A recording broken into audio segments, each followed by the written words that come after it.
नमस्कार मित्रांनो, आपल्या Shivam agro Marathi YouTube channel मध्ये मी शैलेश तुमचं सहर्ष स्वागत करतो. मित्रांनो, आपल्या चॅनलवरती मी नेहमी शेतीपूरक व्यवसाय तसेच पशुपालकांसाठी उपयुक्त असणारे शेळी पालन असेल, मेंढी पालन असेल, तसेच डेअरी फार्मिंग असेल, कुक्कुटपालन असेल आणि नाविन्यपूर्ण शेती करतायत अशा शेतकऱ्यांचे नवीन नवीन प्रयोग मी तुमच्यासाठी घेऊन येत असतो. डिस्क्रिप्शन मध्ये लिंक आहे, तीही तुम्ही पाहू शकता. आज तुमच्यासाठी एक नवीन विषय घेऊन आलोय. ग्रामीण भागामध्ये पशुपालनामध्ये शेळी पालन आणि मेंढी पालन करण्याकडे लोकांचा कल वाढत चाललाय.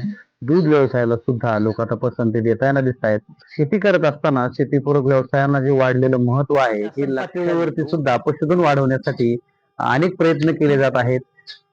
त्यामुळे महाराष्ट्र सरकारच्या मुख्यमंत्री पशुधन उद्योजकता योजनेच्या अंतर्गत शेळी पालन असेल, मेंढी पालन असेल किंवा कुक्कुट पालन असेल, वाऱ्हा पालन असेल, डेअरी फार्मिंग असेल, अशा वेगवेगळ्या पशुधना संदर्भामध्ये नवीन उद्योजक तयार करण्याकरता युवकांसाठी, बेरोजगारांसाठी, शेतकऱ्यांसाठी आणि महिला शेतकऱ्यांना स्वयंरोजगार योजना आहे आणि यामधून शेतकऱ्यांना जवळपास 30 ते 50% पर्यंत सुद्धा सबसिडी मिळू शकते.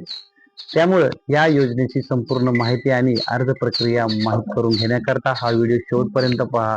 आवडला तर लाईक करा आणि असेच नवनवीन व्हिडिओ पाहण्यासाठी आपल्या चॅनलला सबस्क्राईब करा. मित्रांनो, मुख्यमंत्री पशुधन उद्योजकता योजनेअंतर्गत आपण कोणत्या व्यवसायाकरिता अनुदान मिळू शकतो याचा जर आपण विचार करणार असेल, सुरुवातीला दुग्ध व्यवसाय असेल, मेंढी पालन असेल, शेळी पालन असेल, कुक्कुटपालन असेल आणि वराह पालन यापैकी कोणताही आपल्या आवडीचा व्यवसाय निवडून आपण या योजनेचा लाभ घेऊ शकतो. या योजनेचा नेमका हेतू काय याचा जर विचार केला तर ग्रामीण भागातल्या बेरोजगार तरुण असतील, शेतकरी असतील, महिला शेतकरी असतील आणि त्याचप्रमाणे शेतकऱ्यांचे समूह असतील, त्या उत्पन्नामध्ये भर करण्याकरता आणि ग्रामीण भागामध्ये उद्योजकता वाढीला लागण्याकरता, पशुधन वाढण्याकरता आणि शेतीला एक पूरक व्यवसाय म्हणून त्या पशुधनाचे जे आर्थिक महत्व आता प्राप्त झालेलं आहे, ह्या गोष्टीचा विचार करून योजना सुरू करण्यात आलेली दिसते. तर मित्रांनो, या योजनेअंतर्गत आपल्याला नेमके किती अनुदान मिळू शकतं या गोष्टीचा जर आपण विचार केला तर आपल्याला जवळपास 30% पासून 50% पर्यंत सबसिडी मिळू शकते. जर SC आणि ST किंवा महिला जर प्रवर्गातील अर्जदार असतील तर त्यांना जास्तीत जास्त सबसिडी देण्याचा प्रयत्न या योजनेच्या अंतर्गत केलेला दिसतोय.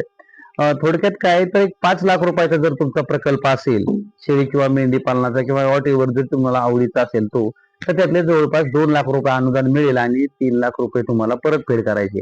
अशा पद्धतीने आपल्याला या योजनेचा लाभ घेता येईल.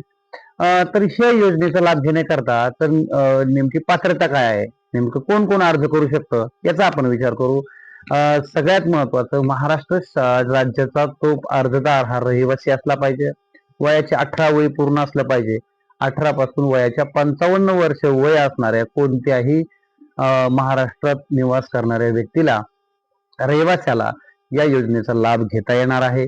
शेतकरी असतील, युवक असतील, महिला असतील, शेतकऱ्यांचे गट असतील, समूह असतील किंवा SHG असेल म्हणजे सेल्फ हेल्प ग्रुप असतील महिलांचे, हे सुद्धा वैयक्तिक पातळीवरती अर्ज करू शकतात. त्याच पद्धतीने ज्या ठिकाणी तुम्ही हा व्यवसाय सुरू करणार आहात, जे तुम्हाला सीड किंवा त्या व्यवसायासाठी लागणारी जी जागा आहे, शेतजमीन आहे, त्याची उपलब्धता तुमच्याकडे असली पाहिजे. त्याचा पुरावा सुद्धा तुमच्याकडे असला पाहिजे. जर तुमच्याकडे स्वतःची जमीन नसेल तर हा व्यवसाय तुम्ही कुठं करणार आहात त्या शेत जमिनीचा किंवा मालकाशी जवळपास तुमचा 10 वर्षापर्यंतचा करार असला पाहिजे. जर तुमच्या कुटुंबातील कोणाच्या व्यक्तीच्या नावावरती शेत जमीन असेल किंवा अर्जदाराचे जर नसेल तर त्यांची सहमती सुद्धा आपल्याला घेणं गरजेचं आहे. अशा पद्धतीची थोडक्यात पात्रता राज्याचा रहिवासी असलेला अर्जदार या योजनेसाठी पात्र ठरू शकतो. ह्या योजनेचा लाभ घेण्यासाठी नेमकी कोणती कागदपत्रे लागतात याचा जर आपण सुरुवातीला विचार केला तर साधारणपणे बँकेकडून कर्ज घेण्याकरता कोणत्याही अर्जदाराला ज्या गोष्टी लागतात त्या प्राधान्याने लागतील. ते म्हणजे तुमच्या KYC मध्ये आधार कार्ड असेल, पॅन कार्ड असेल, तुमचा वैयक्तिक पासपोर्ट साईज फोटो असेल, बँकेचं तुमचं पासबुक असेल, तुम्ही जो व्यवसाय करणार आहात त्या व्यवसायाचा प्रकल्प अहवाल तुमच्याकडे असणं गरजेचं आहे.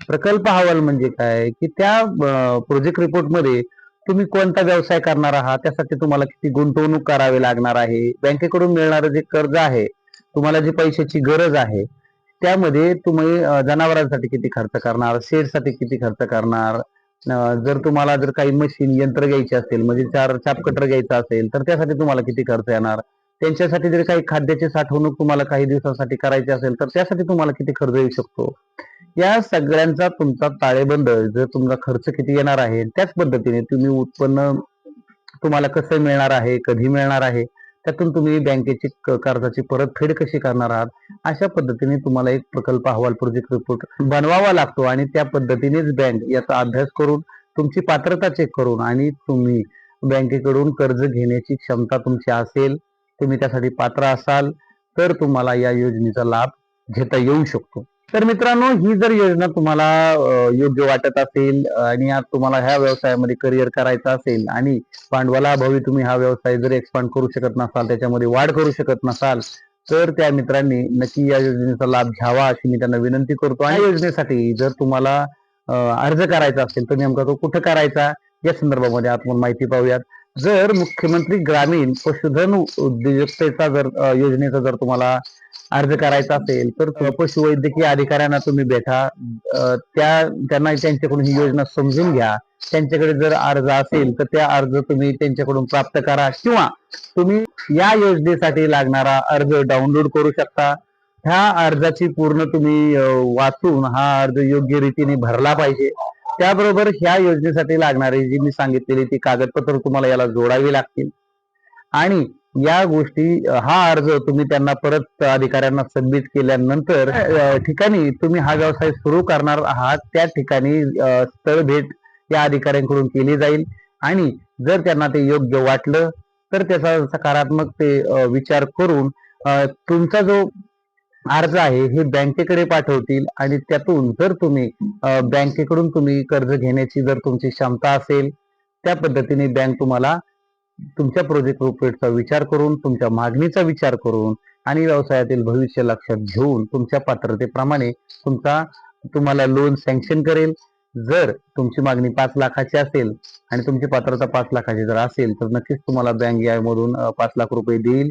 त्यातली अनुदानाची रक्कम ही सरकारकडून जमा करून जर 2 लाख रुपये अनुदान जमा झालं तर उर्वरित फक्त 3 लाख रुपये तुम्हाला बँकेमध्ये परतफेड करावी लागणार आहे. तुमचा जर प्रोजेक्ट रिपोर्ट जास्त असेल तर त्या प्रमाणामध्ये तुम्हाला सबसिडी दिली जाईल. या संदर्भामध्ये संपूर्ण माहिती पशुचिकित्सकांशी बोलून, या पशु अधिकाऱ्यांशी बोलून, पशुसंवर्धन विभागाच्या अधिकाऱ्यांशी बोलून ह्या गोष्टी तुम्ही समजून घेऊ शकता. तर मित्रांनो, ग्रामीण भागातील बेरोजगार तरुणांसाठी, महिलांसाठी आणि शेतकऱ्यांसाठी शेती करता करता पूरक व्यवसाय करण्यासाठी अतिशय छान, उपक्रमशील आणि फायदेशीर अशी ग्रामीण पशुधन उद्योजकता योजना आहे. त्याचा तुम्ही जरूर लाभ घेऊ शकता. या संदर्भामध्ये काही प्रश्न असतील तरी तुम्ही कमेंट बॉक्समध्ये मला व्यक्त होऊ शकता. आजचा व्हिडिओ तुम्हाला कसा वाटला हे कमेंट बॉक्समध्ये मला नक्की सांगा. ज्या लोकांना शेळी पालन, मेंढी पालन, कुक्कुटपालन असे शेतीपूरक व्यवसायामध्ये इंटरेस्ट आहे अशा मित्रांना तुम्ही हा व्हिडिओ जरूर शेअर करा आणि यांच्या सूचना देऊ शकता. माहिती शेवटपर्यंत पाहिल्याबद्दल मनपूर्वक धन्यवाद. जय जवान, जय किसान.